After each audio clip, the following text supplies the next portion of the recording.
우리 지난주부터 해서 우리가 백투 더 베이직이라고 하는 신앙의 그런 기초, 기본에 대한 부분에 대해서 이렇게 나누고 있습니다. 그래서 저번 주에는 우리의 믿음은 자신이 얼마나 무력한 존재인지를 인정하는 것에서부터 시작이 되어진다라는 사실을 함께 나누었습니다. 그래서 여기서 나의 무력함이라고 하는 것은 구원을 이루기 위한 그러한 일에 있어서 내가 할 수 없음을 고백하는 거예요. 그래서 기독교를 제외한 나머지 기타 많은 종교들은 너희들이 할 수 있다, 우리가 할 수 있다, 내 힘으로, 내 능력으로, 나의 어떤 선행을 통해서 내가 수도하고 돌을 닦는 그것을 통하여서 구원을 얻을 수 있다, 획득할 수 있다 말하는 자력 구원을 이야기를 하는 그런 종교들입니다. 그런데 기독교는 철저하게, 성경의 하나님은 철저하게 하나님만이 할 수 있으시고, 우리는 그 구원의 사건에 있어서는 철저하게 무능력한 존재임에 대해서 이렇게 인정해야 됨에 대해서 이야기를 하고 있습니다. 그래서 우리가 내가 구원을 위하여서 내가 직접 애쓰는 그 행위 자체가 뭐냐면 하나님 앞에서는 오히려 더 죄의 그런 모습이 되어지는 거예요. 왜냐하면 하나님을 인정하지 않기 때문에, 하나님께서 나의 구주이심에 대하여서 인정하지 않으니까 어떻게 하냐면 내가 뭔가를 하려고 한다는 거죠. 나의 창조주이시고 나의 구원주이신 그 하나님을 인정하는 사람들은 어때요? 그분 앞에 우리의 모든 무력함과 연약함을 내려놓고 하나님의 도우심을 구하게 되어진다는 사실입니다. 그리고 그렇게 내가 할 수 없음을 고백하는 우리는 이제 한 걸음 더 나아가게 되면 어떻게 하냐면 그 하나님을 내가 찾게 되어지고 내가 구하게 되어진다는 거예요. 그래서 어설프게 그것이 아니라 내가 철저하게 할 수 없음을 고백하는 사람은 하나님만이 할 수 있다, 철저하게 하나님을 찾게 되어지고 하나님의 은혜를 구하게 되어지고, 우리 오늘 설교의 제목처럼 전적으로 신뢰를 하게 되어진다는 사실이에요. 자, 한번 질문 한 가지 드릴게요. 99%의 순종은 순종일까요? 불순종일까요? 네, 99% 순종이라 써놔버려가지고. 그런데 어쨌든 99%의 순종. 그 1%, 남은 1%가 뭘까? 우리 혹시 청년들 중에 금 좋아하시나요? 금? 금반지, 금 목걸이.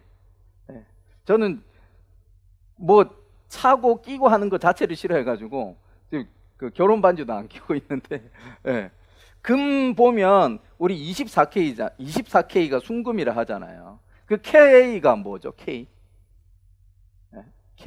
저희가 설교 준비하면서 이제 찾아보니까 그 K라는 게 어디서 유래가 됐냐면 캐럿 나무가 있답니다. 캐럿 나무 한번 보여주시면, 요 캐럿 나무의 열매가 요런 모양이래요. 마치 우리 대두 콩 같은 그런 좀 열매, 요거는 열매고 나무예요. 나무에서 나오는 열매가 저거고, 그 씨앗 보세요. 씨앗이 보면은 되게 균등하답니다.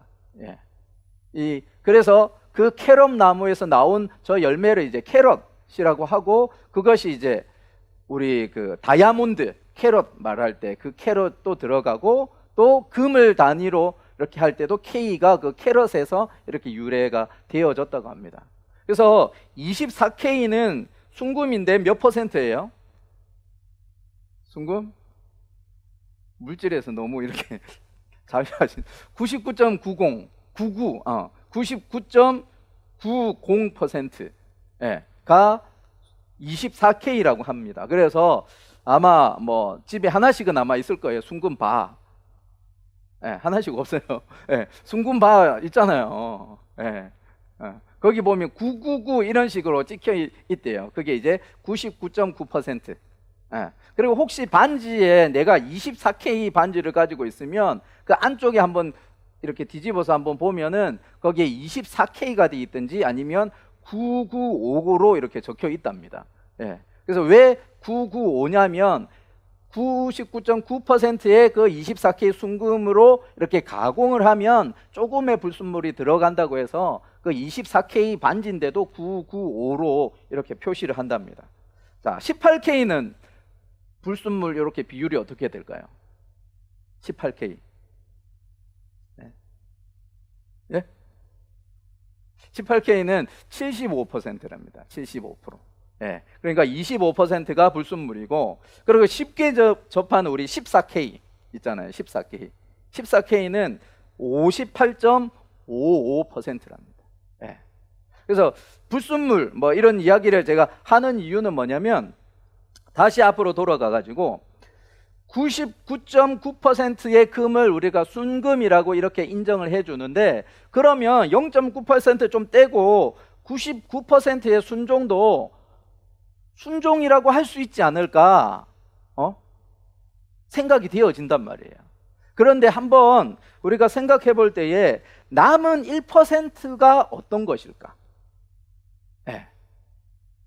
제가 조금 이따가 나눌 이야기하고는 조금 다른 내용들인데, 자, 남은 1%는 그 사람에게 있어서는 어떤 것일까?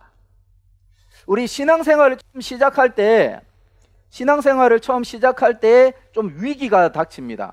그 위기 중에 하나는 뭐냐면 주일 성수하는 거예요. 예. 아마 지금 뭐 청년들 중에서는 뭐 주일 성수 당연한 거지라고 생각할 수 있는데, 처음 예수 믿고 처음 전도 받아서 교회에 나오시는 분들에게 있어서 주일 성수하는 건 정말 어려운 일이에요. 예. 나의 온전한 하루를 정말 일주일 내내 고생했는데 그 하루를 내가 또 교회 가가지고 그렇게 다 시간 보내야 되나, 이런 생각이 든다고요. 근데 우리가 주님을 만나고 나면 그 예배하는 것이 너무 좋아서 주일을 당연히 기다려지게 되고 주일을 하나님 앞에 예배하게 되어지죠. 그리고 또 이 주일 성수를 넘어가면 또 닥치는 위기가 뭐냐면 헌금에 대한 부분. 예. 헌금에 대한 부분은 아마 우리 청년들도 조금은 갈등이 아마 있을 것 같아요. 저도 제가 청년일 때 그러한 갈등이 있었고, 예. 직장 생활하면서 내가 정말 월급을 받아서, 그때는 제가 이제 시골에 계신 어머니도 이렇게 섬겨야 되는 상황이었었기 때문에 그렇게 생활비 보내드리고 제 생활하고 그래 헌금하고 이렇게 하는 것들이 보면 쉽지 않아요. 예. 그냥 주일 헌금 가볍게, 아니면 감사 헌금 이 정도는 어쩌면 할 수 있는데, 어때요? 11조 헌금 하나님께 올려드린다고 하는 것이 사실 쉽지 않습니다. 결단하지 않으면. 예. 그래서 제가 지금 99%의 순종을 이야기를 하는 것은 뭐냐면, 그 1%는 순종해 본 적이 없는 가장 최후의 것인 거예요. 예. 자, 사울 왕에 대한 이야기를 잠깐 나누면 좋을 것 같은데, 사무엘상 15장에 보면 사울 왕이 하나님으로부터 명령을 받습니다. 우리 3절의 말씀, 15장 3절 말씀 보면 아말렉 족속을 공격해라. 그래서 남녀노소를 불문하고, 그리고 젖먹는 아이까지, 그리고 그 족속이 가지고 있는 모든 재물까지 다 뭐 하라고 해요? 죽이라 그래요. 예. 진멸하라, 그렇게 이야기를 합니다. 진멸하라. 자, 좀 의아해 하지 않습니까? 사랑의 하나님이, 뭐 어른들은 모르겠어요. 전쟁 중에 싸워서 죽일 수도 있고 그 당시에 어떤 문화 속에서 그럴 수 있을 것 같은데, 하나님께서 노골적으로 뭐 해요? 소아와 젖먹는 아이까지 다 진멸하라, 죽이라, 그렇게 이야기를 하는 거예요. 너무나 무섭고 잔인한 그러한 내용이지 않습니까? 예. 근데 이 아말렉 족속과의 그런 어떤 배경을 조금은 알면, 이게 단순히 그냥 어떤 이웃 나라를 쳐서 공격하라라고 하는 그런 개념이 아님을 우리가 알 수 있어요. 신명기 25장 18절을 보면은 아말렉이 어떠했었는지를 이야기를 합니다. 예. 여기서 그들이 뭐냐면 아말렉 족속이 어떻게 이스라엘 백성들을 공격했는지 보여주는데, 어떻게 했다고요? 이스라엘 백성들이 출애굽의 과정 속에서 지치고 힘든 뒤에 낙오한 사람들을 뭐 했다고요? 이 아말렉 족속이 쳤다는 거예요. 예. 그래서 하나님은 애굽에서, 이집트에서 가나안 땅으로 이렇게 인도해 나가는 그 과정이 하나님의 구원의 역사의 그러한 큰 여정인데, 이 아말렉 족속이 이스라엘 민족이 이렇게 가나안 땅으로 그렇게 들어갈 때에 그 뒤에서 약한 자들을 공격하고 죽이는 그런 일들을 했다는 거예요. 하나님의 구원의 역사를 뭐 한 거예요? 방해한 거예요. 네. 그리고 하나님을 두려워하지 않아요. 그리고 그 결과로 지금 아까 사무엘상 15장에서 사울 왕에게 이야기를 하고 있는 겁니다. 저 아말렉 족속, 하나님의 구원의 계획을 무너뜨리려고 했던 그들을 진멸하라, 그렇게 이야기를 하는 거예요. 그러니까 단순히 어떤 이웃 나라를 쳐서 공격해서 정복해라, 그 개념이 아니라 하나님의 심판으로서 그 나라를 그렇게 진멸할 것에 대해서 명령을 하시고, 그 명령을 따라서 7절 8절에 보면 사울 왕이 공격을 해요. 그리고 왕을 사로잡고 그 모든 백성들을 진멸합니다. 예. 지금까지는 잘하고 있는 것 같죠. 예. 근데 그 다음에 9절을 보면 이렇게 이야기를 하고 있어요. 우리 한번 9절의 말씀 한번 같이 읽어보겠습니다. 사울과 백성이 아각과 그의 양과 소의 가장 좋은 것 또는 기름진 것과 어린 양과 모든 좋은 것을 남기고 진멸하기를 즐겨 아니하고 가치 없고 하찮은 것은 진멸하니라. 지금 하나님은 이 아말렉 족속을 쳐서 진멸하는 것을 하나님의 심판, 구원을 그렇게 방해했던 심판으로서 아말렉 족속을 그 애기까지, 갓난 애기까지 진멸할 것에 대해서 명령을 하고 있는데, 지금 사울은 자기가 볼 때에 좋은 거는 뭐 했다고요? 남겨놓은 거예요. 그리고 하찮은 거, 가치 없는 거, 그것만 그냥 진멸하는 거예요. 표면적으로 보면 어떻습니까? 뭐 99%까지는 말하기는 어렵겠지만 한 7, 80%는 하나님의 말씀에 순종하고 있는 거잖아요. 네. 그런데 하나님의 평가는 11절에 보니까 그가 돌이켜서 나를 따르지 아니하였다, 내 명령을 지키지 아니하였다, 그렇게 평가하고 있는 거예요. 그리고서는 저 사울을 나의 대리자로서 이스라엘의 왕으로 세운 것을 내가 후회한다 라고까지 이야기를 하시는 거예요. 네. 지금 우리가 99%에 순종하면 대단한 거예요. 근데 남은 1%가 무엇일까를 한번 생각해 보면 가장 그 사람에게 소중한 건 거예요. 네. 그 1%라고 하는 것이 그 사람에게 있어서는 가장 자신을 아끼고 가장 존귀하게 여기는 그런 소중한 건 거예요. 마태복음 19장에 보면은 부자 관리 청년이 예수님을 찾아옵니다. 그러면서 예수님, 주님, 어떻게 하면 구원을 받을 수 있습니까? 그러면서 제가 어릴 때부터 모든 계명을 다 지켰습니다. 그럴 때 주님께서는 그 청년을 귀하게 여기세요. 그리고 마태복음 말고 다른 복음서들에서 보면은 그를 사랑하였다라고까지 표현을 해요. 그러면서 그에게 조언하는 것이 뭐냐면, 너가 가지고 있는 재산을 다 팔아서 가난한 사람에게 나누어 주고 너는 나를 따를래? 라고 이야기할 때 그 부자 청년이 어때요? 어떻게 합니까? 큰 걱정과 근심 속에서 자신의 갈 길을 가요. 왜? 그 1%가 그 청년에게는 뭐예요? 물질인 거예요. 네. 99%가 대단한 거예요. 인정해 줄 만하고 주님께서도 칭찬해 줄 정도로 대단한 건데, 1% 그것이 실제적으로 어떤 것인가 우리가 살펴볼 필요가 있다는 거예요. 자, 우리가 처음에서 시작했듯이 나의 연약함, 나의 무기력함을 인정하고 하나님을 전적으로 신뢰하는 사람은 어떻게 되어지냐면 그분의 말씀에 전적으로 순종하는 삶으로 나타나는 거예요. 네. 99%가 아니라 100으로 온전히 나타나는 거예요. 근데 요 100이라는 말을 제가 조금 더 부연적으로 설명을 할 텐데, 내가 전적으로 하나님을 의지하고 의존하면서도 불구하고 때로는 우리가 연약하니까 한 번씩은 나의 자아와 나의 욕심이 불끈불끈 올라올 때가 있어요. 네. 근데 앞서서 말하는 1%라는 것은 지금까지 하나님께서 터치 못하는 나만의 영역인 거예요. 네.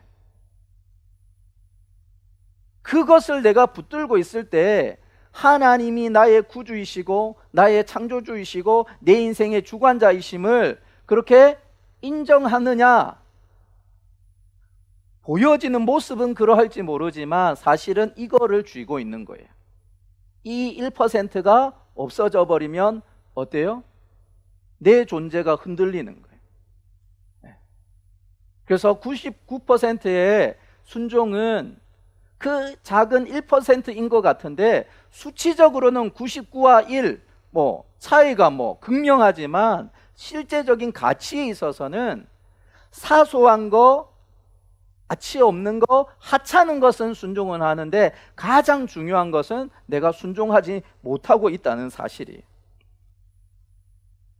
그래서 한번 내 삶을 한번 돌아보셨으면 좋겠어요. 내가 아직도 쥐고 있는 어떤 것이 없을까? 지난주가 아니구나. 엊그제 수요일날 이제 제가 작년 수요 예배 시간에 이제 야곱의 삶에 대해서 이렇게 나누면서 하나님의 인도하심을 따라서 살아가기는 하지만 아등바등거리면서 사는 야곱의 모습이 혹여나 우리들의 모습이 아닌가 이렇게 나누었습니다. 겉으로 보여지는 야곱의 모습은 어때요? 5, 60%밖에 순종이 없는 것 같아요. 자기가 하고 싶은 대로 이렇게 살아가고 있는 것 같고 자신의 생각과 자신이 가지고 있는 어떤 능력, 어떤 잔머리 그걸 가지고 이렇게 살아가는 것 같아요. 네. 그런데 이 야곱의 삶에 있어서 보면 가장 중요할 때, 정말 꼭 필요할 때, 그때는 야곱이 뭐 해요? 자신의 능력 의지하는 것이 아니라 누구 찾아요? 하나님 찾는 거예요. 네. 하나님의 도우심을 구하면서 그렇게 나아갑니다. 그래서 그의 인생을 정리할 때 자신의 고백으로 나는 험악한 인생을 살았습니다 라고 고백하고 있지만 그럼에도 불구하고 그 인생은 하나님의 인도하심을 따라서 살아왔던 인생이었어요. 그 과정 속에서 중간중간에 자신의 어떤 생각이나 술수를 사용하여서 어떻게 임기응변으로 가려고 하다 보니까 어려움이 생기고 힘든 일들이 생겨서 그래서 험악한 삶을 살았지, 그 야곱의 삶을 전체적으로 보았을 때는 그는 하나님을 신뢰하였던 사람이고 하나님의 도우심을 구하면서 살아갔던 사람이라는 거예요. 네. 그래서 그의 이름을 바꿔주시잖아요. 창세기 32장 28절에 보면은 야곱의 이름을 뭘로 바꿔줘요? 이스라엘요. 이스라엘. 그래서 그 이스라엘의 뜻이 하나님과 사람과 싸워서 이겼다라는 그런 뜻을 가지고 있다라고 이야기를 하죠. 그래서 원래 이스라엘이라고 하는 저 의미 그 자체에는 뭐냐면 하나님이 싸우실 것이다. 하나님이 싸우시는 하나님 이런 식으로 직역을 하면 그렇게 되어지고, 야곱에게 그 의미를 주실 때는 뭐냐면 그 야곱이 하나님과 씨름해서 또한 사람들과의 그 관계에서 겨루어 이겼음에 대해서 이야기를 하고 있는 거예요. 가장 인생의 위기 가운데 처했을 때에 가장 중요한 시점에서 1%를 내려놓지 못하는 사람은 가장 중요한 시점에서 판가름이 나요. 하나님을 의지하기보단 그 1%를 쥐고 있습니다. 근데 야곱은 겉으로 보여질 때는 지멋대로 사는 것 같은데 그 가장 중요한 그때에서는 어떻게 하냐면 하나님을 찾는 거예요. 에서 형님이 20년이 넘는 세월을 거쳤지만 여전히 자신을 향한 그러한 악의를 가지고, 분노를 가지고 개인 사병 400명을 이끌고 이렇게 달려온다 하고 있을 때 그는 벌벌 떨고 심히 두려워하였습니다. 그리고 자기의 가족들을 다 보낸 다음에 야복 강가에서 그 홀로 그 밤을 지내올 때 천사 또는 하나님과 씨름을 하게 되어져요. 그리고 날이 세려할 때 창세기 32장 26절에 보면은 날이 세려하는 그때에 이렇게 이야기를 하죠. 당신이 내게 축복하지 아니하시면 나가 보내지 않겠습니다. 네. 여기서 축복의 개념이 뭐예요? 지금 닥쳐오는 그 위기 속에서 나에게 내 삶을 이끌어 가시고 그 해결해 주십시오라고 그렇게 이야기를 하고 있는 거예요. 가장 인생의 큰 위기 속에 처했을 때 하나님을 전적으로 신뢰하는 사람은 어떻게 해요? 그 하나님을 찾는 거예요. 그래서 믿음이라고 하는 것은 위기 상황 속에서 삶의 가장 중차대한 사건 앞에서 분명하게 나타나요. 모든 것이 편안할 때는 모두가 다 신앙이 좋은 것 같고 대단한 믿음의 소유자인 것 같은데 정말 인생의 위기가 닥쳤을 때 그때에서 나타나는 거예요. 1%를 하나님께 더 다 내려놓지 못하고 있었던 그 사람들은 그 위기 앞에서 그 1%를 붙잡고, 그것이 아니라 그 모든 것을 다 내어놓았던 사람들은 하나님을 붙잡습니다. 사울 왕이나 야곱의 모습을 보면 어쩌면 겉으로는 비슷한 것 같이 보여지는데 가장 결정적인 때에 그 사람이 하나님을 신뢰하고 있느냐, 전적으로 하나님을 신뢰하고 있느냐 그렇지 않느냐가 나타난다는 거예요.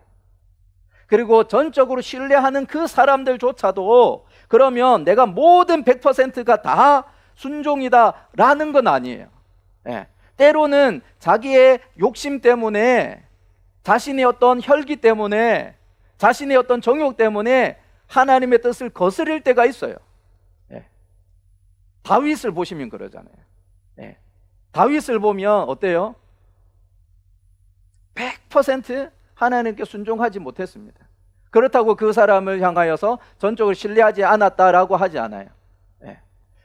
가장 중요한 때에 하나님을 찾는데 때로는 우리가 사소한 일상 속에서 놓칠 수도 있고 하나님의 뜻을 거스를 수 있어요. 근데 가장 중요한 그 부분에 있어서는 타협하지 않는 거예요. 99%를 순종하고 1%를 남겨준 사람은 그 1% 가지고 그렇게 붙들고 있지만, 하나님을 전적으로 신뢰하는 사람은 그 하나님께 그 인생의 위기 속에서 더욱더 하나님의 뜻을 찾고 그 인도하심을 구한다는 사실입니다. 그리고 오늘 우리 마태복음 16장 24절 말씀 우리 다 같이 한번 같이 읽어볼게요. 이에 예수께서 제자들에게 이르시되 누구든지 나를 따라오려거든 자기를 부인하고 자기 십자가를 지고 나를 따를 것이니라. 그래서 자기를 부인하고 자기 십자가를 지고, 이 표현을 우리가 저번 주에 나의 무력함을, 나의 연약함을 내려놓는 것, 인정하는 것이라고 했다면 그 다음에는 뭐 하는 거예요? 따르는 거예요. 그게 전적으로 신뢰하는 그런 모습입니다. 그리고 이 말씀을 누가복음 14장에 보면 좀 더 구체적으로 이렇게 이야기를 하고 있는데 한번 읽어볼게요. 26절 27절 시작. 무릇 내게 오는 자가 자기 부모와 처자와 형제와 자매와 더욱이 자기 목숨까지 미워하지 아니하면 능히 내 제자가 되지 못하고, 누구든지 자기 십자가를 지고 나를 따르지 않는 자도 능히 내 제자가 되지 못하리라. 지금 예수를 따르는 사람, 하나님을 전적으로 신뢰하는 사람은 뭐 한다고요? 자기 부모와 처자와 형제와 자매와 더욱이 자기 생명까지도 다 내려놓을 수 있는 사람인 거예요. 그러면 우리가 신천지에 빠진 그 사람들처럼 그 부모 몰라라 나 몰라라 하라는 그 이야기가 아니죠. 우리 베드로를 한번 보시면 예수님께서 나를 따르라 그렇게 할 때 어떻게 해요? 즉각적으로 그물을 내려놓고 예수님을 따라갑니다. 그렇다고 가족을 버렸어요? 아니요. 아내를 버리지 않았습니다. 심지어 예수님 모시고 장모님이 열병에 걸려 있을 때에 그 예수님 모시고 주님 우리 장모님 아프시니까 고쳐주세요. 그래서 모시고 가가지고 예수님께서 고쳐주시는 사건도 나타납니다. 또 사도행전이나 그런 서신서들에 보면은 베드로는 자기 아내와 함께 동역하면서 복음을 전하는 일들을 하고 있어요. 예. 그러면 이 말은 무슨 말이에요? 내팽겨치라는 얘기가 아니라 우선순위에 대해서 이야기를 하는 거예요.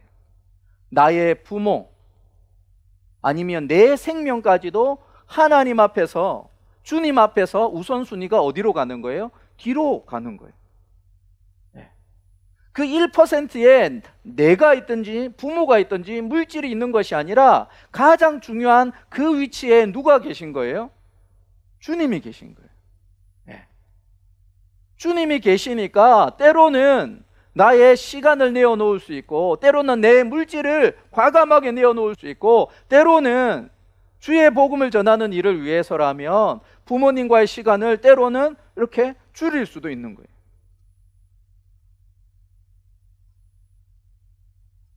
내 삶의 우선순위가 어디에 있느냐, 그것이 전적 신뢰하는 그 사람의 삶의 모습에 그렇게 고스란히 나타난다는 것입니다.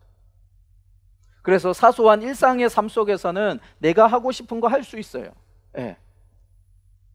그렇지만 가장 중요한 부분들에 있어서는 철저하게 하나님의 인도하심을 따라서 하나님의 뜻 가운데, 하나님의 기준 가운데 결정하고 판단하고 행동한다는 겁니다. 그러면 하나님을 전적으로 신뢰하는 사람은 어떻게 살아가는가? 거기에 대한 대답은 우리 담임 목사님께서 저번 주 주일날 오전에 설교해 주셨어요. 하나님의 꿈을 품고 살아가는 거예요. 왜? 내 삶의 우선순위가 누구예요? 하나님이니까 하나님의 꿈을 품고 살아가는 거예요. 그래서 그것을 뭐라고 해요? 월드비전이라고 합니다. 우리 한번 보여주시면, 우리 창세기 12장 3절에 보면 땅의 모든 족속이 너로 말미암아 복을 얻을 것이다. 또 너희는 가서 모든 민족으로 제자를 삼으라. 그게 하나님의 꿈이고 하나님의 비전인 거예요. 그리고 그 하나님을 내가 전적으로 신뢰하는 사람은 이 하나님의 꿈을 품고 살아가는 거예요. 그리고 그 이 월드 비전이 좀 더 구체적으로 표현되는 게 뭐라고요? 월드 미션이죠. 우리 한번 보여주실래요? 월드 미션. 그래서 뭐 하는? 예배하는 공동체. 공동체일 뿐 아니라 나. 예배하는 나. 그래서 우리가 교회라고, 월십 처치라고 했는데, 그 교회가 우리 성도들의 무리도 교회이지만 나 한 사람도 교회이죠. 너희 속에 성령께서 거하시는 성전인 줄 모르느냐, 그렇게 얘기하시잖아요. 우리가 서 있는 자리, 우리가 일하는 자리, 우리가 생활은 그 자리에서 하나님이 우선이 되어지고 하나님을 높이고 하나님을 경배하는 삶. 그게 월십 처치입니다. 두 번째 뭐예요? 오이코스 처치. 교제. 오이코스라는 말은 헬라어로 집이라는 거예요. 집. 그래서 집을 오픈해 가지고 그 속에서 나눔이 있고 섬김이 있고 회복이 있는 거예요. 그 다음에 또 뭡니까? 리칭 아웃 처치. 다가가서, 나아가서 돕고 섬기는 것. 그 다음에 라이프 기빙 처치. 우리가 복음을 전하는 것. 삶으로 보여주기도 하지만 우리의 입술로 그렇게 내뱉으면서 선포하고 전하는 것. 마지막으로 디사이플링 처치. 내가 예수의 제자로 살아갈 뿐 아니라 내가 전도함으로 말미암아 함께 또 예수의 제자로 만들어가고 세워가는 일들을 해가는 것. 그러니까 하나님을 전적으로 신뢰하는 사람은 이러한 삶으로 살아가게 되는 거죠. 왜? 하나님의 꿈이 내 속에 있고 그것이 가장 우선이 되어지니까. 나에게 주신 달란트, 나에게 주신 어떤 삶의 모든 모습들이 다 여기에 맞춰져서 나아가는 거예요. 어떤 사람은 가르치는 데 능력이 있고 은사가 있을 거예요. 그러면 가르침의 은사를 통하여서 하나님이 어떤 분이신지 보여주는 거예요. 또 어떤 사람은 뒤에서 그냥 일하는 거, 거기에 탁월한 능력을 갖고 있는 사람들이 있으면 거기서 정말 묵묵하게 섬기고 보이지 않는 곳에서 그렇게 섬김으로 말미암아 내가 속한 그 공동체가 하나님의 사랑을 경험하고 누릴 수 있도록 그렇게 해가는 거예요. 양상은 다를 수가 있어요. 양상은 다를 수가 있는데 나 때문에, 내 속에 계신 하나님 때문에 내가 거하는 그곳에 하나님의 역사가,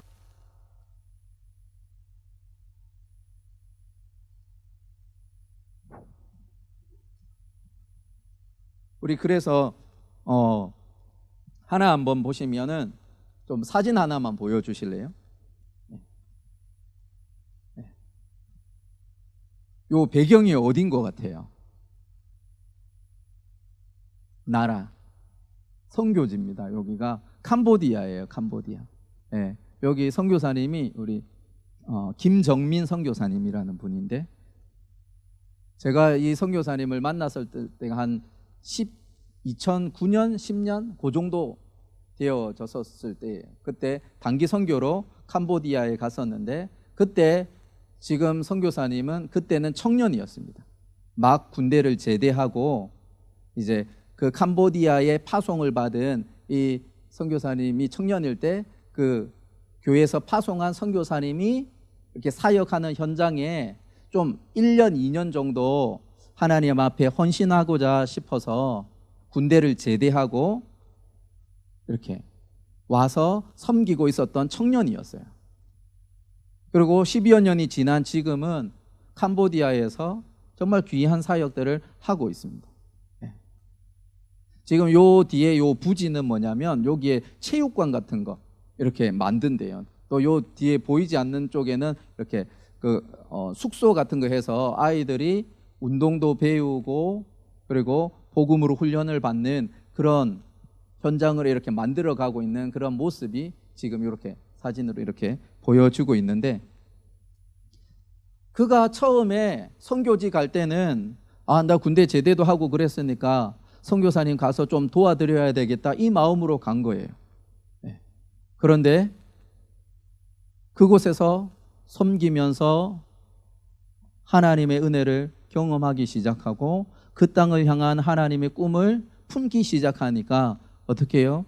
1년이 2년이 되고 3년이 되고 지금 10년이 넘는 세월을 지금 선교사로서 헌신하고 있습니다. 그리고 이 선교사님 또 함께 협력하는 분들이 또 붙고 있어요. 그러면서 계속해서 하나님의 꿈이 확장되어져 가고 있습니다. 화면 바꿔주셔도 될 것 같고요. 그래서 우리가 우리 청년들 속에서 정말 이러한 선교사님들이 나왔으면 좋겠어요. 단순히 세계 어디 가서 선교하는 것도 중요하고, 그렇지만 내 지역에서 내가 섬기는 이 현장에서 때로는 또 하나님의 부르심 앞에서 캄보디아로를 갈 수 있을 것이고 아프리카도 갈 수 있을 것이고 남미 지역으로도 갈 수 있을 것입니다. 하나님께서 주시는 그 꿈이 내가 하나님을 간절히 구하고 전적으로 하나님을 의지하면서 나아갈 때 하나님의 그 꿈이 나의 꿈이 되어져서 내 삶으로 하나님이 일을 해가는 것, 그것이 하나님께서 원하시는 그런 삶의 모습이라는 거예요. 그래서 하나님을 전적으로 신뢰하는 사람은 하나님의 그 꿈을 품게 되어지고 그 꿈을 위하여서 그렇게 달려가게 되어진다는 사실입니다. 우리 청년들의 삶을 한번 돌아보면서 정말 내가 하나님을 전적으로 신뢰하고 있는가, 혹여나 1% 그 하나 계속해서 이렇게 숨겨둔 채로 그렇게 읽지는 않은지 한번 돌아보았으면 좋겠어요. 그러면서 얼른 그거 내려놓고 하나님께 그 삶을 다 의탁하시기 바랍니다. 그리고 그 하나님께서 내 인생을 이끌어 가심을 이렇게 체험하고 경험하는 우리 청년들 되어졌으면 좋겠어요. 그리고 하나님의 비전이 우리의 꿈이 되어져서 월드 미션 그 삶으로 살아가는 우리 청년들 되기를 주의 이름으로 축원드립니다.